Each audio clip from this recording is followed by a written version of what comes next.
There's a moment when you get home, close the door, and the silence doesn't feel peaceful at all. It feels heavy, like the air in the room has thickened. Your keys hit the table with a sound that seems louder than it should. You stand there for a second, still holding your bag, not sure whether to sit, scroll, or just stare at the wall. Your phone lights up with a few notifications, maybe a work email, a meme in a group chat, a sale from some app, and none of it feels like it's really for you. Your chest feels a little hollow, like something important is missing. Your stomach has that dull, anxious twist for no obvious reason. You tell yourself, I'm just tired. But underneath, there's a softer truth. You feel alone in a way that goes deeper than this one evening. You walk through your place, opening and closing the fridge, half starting things and then stopping. Maybe you put on a show you've already seen just so there's background noise. You grab your phone again, thinking about texting someone, but you hesitate. You don't want to seem needy. You don't want to send the "I feel lonely" message. So you scroll instead.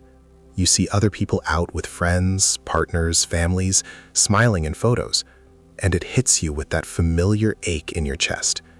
You're not crying, you're not falling apart. You're just there, with a life that looks okay from the outside, and a quiet, heavy loneliness sitting next to you on the couch.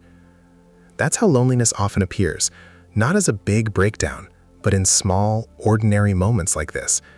It slips into commutes, evenings, lunch breaks, and late nights, and it slowly becomes the emotional background of your life. Over time, these moments turn into a pattern. In romantic relationships, loneliness can show up even when you're not technically alone. You might be lying in bed next to someone, both of you scrolling, feeling like you're miles apart. The conversations are mostly about chores, plans, and updates, but rarely about how you truly feel. You want to say, I miss us, or I feel disconnected, but the fear of conflict, judgment, or rejection makes you stay quiet. On the outside, you look like a functioning couple. On the inside, you feel increasingly unseen. At work, loneliness can hide behind productivity. You show up, answer emails, join meetings, and chat about the weekend in the break room. You might have people to eat lunch with and people to joke around with, but no one really knows what you're carrying. You don't talk about feeling burned out, scared, or lost. You're the reliable one, the professional one, and after a while, you leave the office feeling strangely empty, like you were performing all day instead of being yourself. In family settings, loneliness can be wrapped in tradition and routine. You show up for birthdays, holidays, and check-in calls. You play your role, the responsible one, the funny one, the doing fine one. There are hugs, photos, and quick "how are you" questions with quick answers. But you might feel like there are whole parts of you that can never be brought into that space. Maybe your family doesn't really understand your emotional world, your values, or who you've become. You can be sitting at a crowded dinner table with people who share your DNA and still feel completely alone. And then there's the loneliness that shows up in your own mind, the way you talk to yourself when no one else is around. You might think, everyone else seems to have their people, or if I disappeared for a week, would anyone really notice? You might feel guilty for even feeling this way, especially if on paper your life looks fine. That guilt makes you push the feeling down, but it doesn't disappear. It just sinks deeper, showing up in your body as tension, fatigue, or that vague emptiness you can't quite explain. So how does someone get here? Where does this pattern of loneliness really begin? Often, it starts long before adulthood, in small moments that teach a child how safe it is or isn't to be seen. Imagine a girl growing up in a home where she learns very early that being easy gets her the most love. When she cries, she's told she's overreacting. When she's excited, she's told to tone it down.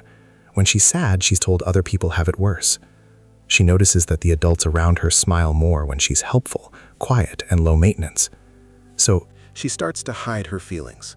She becomes the good girl, the no-trouble daughter, the one who doesn't make a scene. Over time, she learns a quiet rule. If I show too much of myself, love might go away.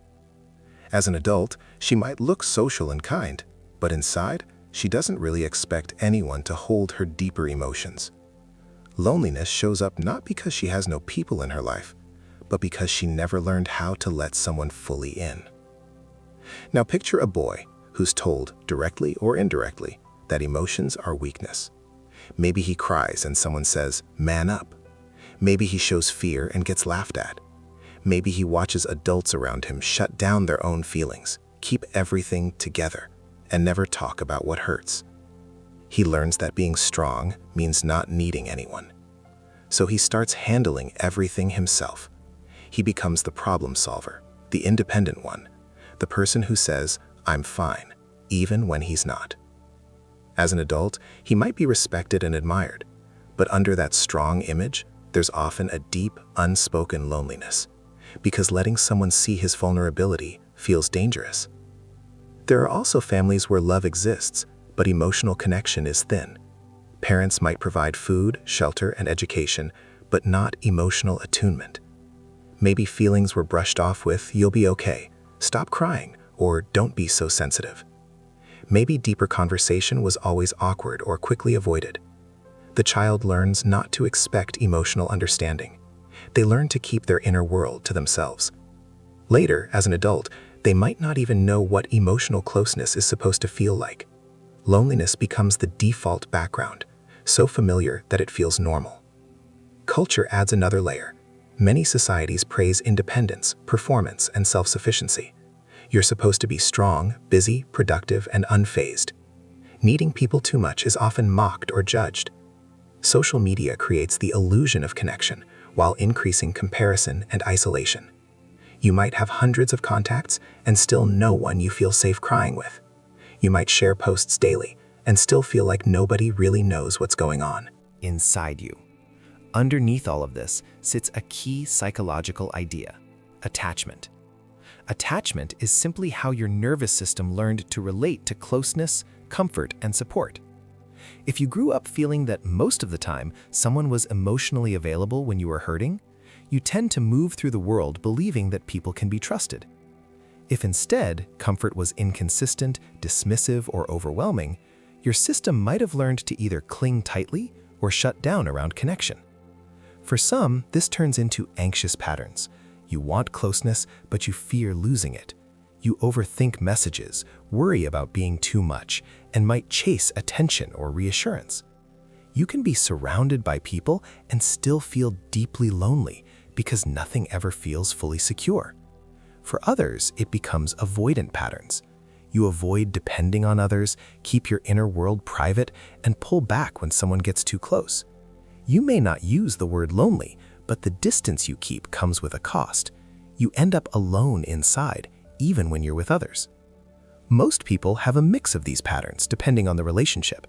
The common thread is this: loneliness often grows from an early belief that your true self, your feelings, needs, fears, and hopes, is either too much, not enough, or simply not welcome. So what does all of this look like in daily life? In the workplace, loneliness might show up as constant overfunctioning. Maybe you never ask for help because you're scared of looking incompetent, so you carry more than you can handle. You become the reliable one who can be trusted with everything, but no one sees how stressed or overwhelmed you really are. You leave work feeling like a machine instead of a human. Or there might be unresolved tension with a coworker or boss. You sense criticism between the lines. You feel misunderstood or undervalued. Outwardly, you stay professional. Inwardly, you feel like you're on your own with no real ally. That quiet sense of having to fight your battles alone is another form of loneliness. In romantic relationships, loneliness can look like being in a long-term partnership where you don't feel emotionally met. You might share a home, a bed, and responsibilities, but your deeper thoughts and feelings rarely come out. When you try to open up, it feels like your partner changes the subject, minimizes it, or doesn't know what to do. Eventually, you stop trying. You tell yourself, this is just what relationships are like. But a soft grief stays, a grief for the intimacy you don't have. If you're single and dating, loneliness can show up as a pattern of almost relationships. Talking all the time with someone who never fully commits, getting attached to people who are emotionally unavailable, feeling like you're always too much or not enough for someone to choose you fully. The question, why do I keep ending up here, becomes a quiet echo in the back of your mind. In family dynamics, loneliness might be tied to old roles. If you were the one who kept peace, made jokes, or took on adult responsibilities early, you may still be that person now. The one who checks on everyone, organizes, listens, and absorbs. But when you need support, you're not sure where to turn. You might hang up after a family call feeling drained and unseen, wondering why being with your people leaves you feeling more alone. In friendships, loneliness can hide behind being the strong friend. You're the one people rely on. You give advice, show up, and listen for hours. They say, "I don't know what I'd do without you." But when you're struggling, you either go quiet or make a joke. You don't want to burden anyone. You don't want to change the dynamic. So you sit there, listening to others, while a part of you thinks, "I wish someone would ask how I'm really doing." Inside your own mind, loneliness can sound like you're always second choice. People like you, but they don't really choose you. Or there's something about you that just doesn't fit. These thoughts might not be logically true, but they feel true because they're tied to old experiences. Over time, they wear you down. You might start believing that loneliness is just your fate. This is where the "why do I keep doing this" moment appears. Why stay in relationships where you feel invisible? Why keep your guard up and then feel sad? That no one knows you? Why overgive and then feel resentful that nobody gives back in the same way? Why does being alone bother you so much, or bother you so little that you drift farther away from people? Staying stuck in these patterns has a cost: emotional exhaustion, autopilot living, and a sense that life is something you're watching rather than something you're in. Sometimes, your body joins the conversation through tension, headaches, sleep issues, or burnout. The longer loneliness goes unaddressed, the easier it is to numb out with work, scrolling, food, drinking, fantasy, or constant self-improvement that never includes real human contact. But loneliness, as painful as it is, also carries important information. It's not just something to erase, it's a message. Just like physical pain signals that something in your body needs care, emotional pain signals that something in your inner or outer world needs attention. The anger that sometimes flares up with loneliness can be a sign that your need for respect or closeness is being ignored. Envy when you see close friendships or loving couples might be pointing toward what you truly desire but are afraid to name. Numbness after long stretches of disconnection can be your system's way of saying, "I can't keep feeling this alone," without shutting down. When you shift from "something is wrong with me because I feel lonely" to "my loneliness is trying to tell me something," you move from judgment to curiosity. The goal isn't to become someone who never feels lonely. That's not realistic. The goal is to build a different relationship with that feeling, to integrate it instead of turning it into a secret enemy. Integration means allowing loneliness to be a signal instead of a verdict. Instead of thinking, "I'm lonely, so I must be unlovable," you begin to think, "I'm lonely, so something in my life or my patterns is asking for care right now." That shift changes the choices you make next. Now, some practical ways to work with the psychology of loneliness in daily life. First, map your loneliness triggers. Notice when and where it hits hardest. After social media, after family calls, on Sunday nights, after a group hang where you didn't say anything real. Write it down: where you were, what happened, what you told yourself, and what you wished for in that moment. Over time, patterns appear. You stop seeing loneliness as random and start seeing it as a response. Second, write what you didn't say. Choose a situation that left you feeling unseen or empty. Set a timer for a few minutes and finish sentences like, "What I wanted to say was," "What I needed was," or "I feel lonely because." This isn't about blaming anyone yet. It's about getting honest with yourself. You can't build true connection if you're not even allowed to know your own truth. Third, practice one small, honest moment. With someone who feels fairly safe, go one layer deeper than usual. Instead of "I'm fine," try "I'm okay, but I've been feeling a bit lonely lately." Instead of "work is busy," maybe "work is busy and I feel like I'm carrying a lot alone." Tiny honesty is powerful. Even if the other person doesn't respond perfectly, you're building a bridge between your inner world and the outer one. Fourth, use a 10-minute reach-out rule. When loneliness feels sharp and you want to isolate, give yourself permission to ask for a brief connection. One short call, a quick voice note, a few messages back and forth. Nothing huge, just enough to remind your nervous system that you are not completely alone in the world. Fifth, try solitude that nourishes instead of numbs. Not all alone time is loneliness. Set aside a small window, maybe 10-15 minutes, without screens.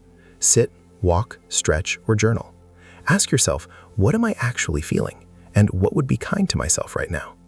This turns alone time into a place where you can meet yourself, not just escape yourself. Sixth, set one small boundary that protects your energy. Say no to something that leaves you feeling emptier. Limit time with someone who only takes. End a draining call sooner. Boundaries can feel uncomfortable at first, especially if you're used to people-pleasing. But constantly abandoning your own needs is another form of self-imposed loneliness. Seventh, connect with the younger part of you that felt alone. Imagine yourself at an age when Loneliness first hit. See where you are, what you're wearing, what you're feeling.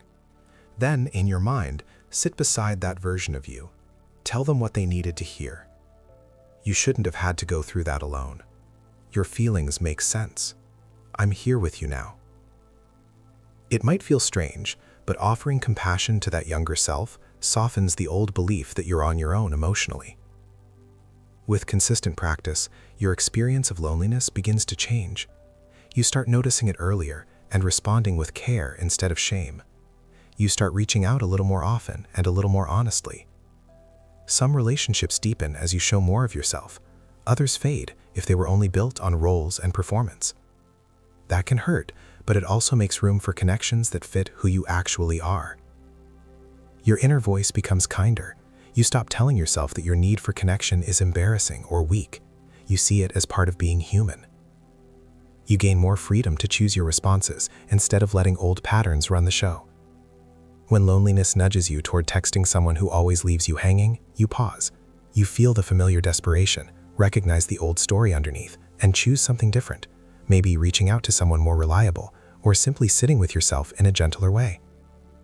And gradually, the story shifts from loneliness is proof I'm broken to loneliness is a signal that I'm needing something real. From that place, change becomes possible. So imagine that opening scene again. You come home, the door closes, the keys hit the table, the silence is still there. But this time, you recognize the ache in your chest and name it. This is loneliness. You don't attack yourself for it. You don't rush to bury it. You ask, what small, kind thing can I do with this feeling right now? Maybe you write one honest sentence. Maybe you send one honest message. Maybe you choose one honest moment with yourself instead of numbing out immediately. None of these are dramatic moves, but repeated over time, they begin to change the shape of your inner world. Loneliness is not a curse or a personal failure. It's a very human signal that you are wired for connection, that your emotional life matters, and that somewhere inside, you're ready for deeper, truer contact with others and with yourself. Thank you for staying until the end. If this resonated with you, consider subscribing for more videos on psychology, self-awareness, and inner work.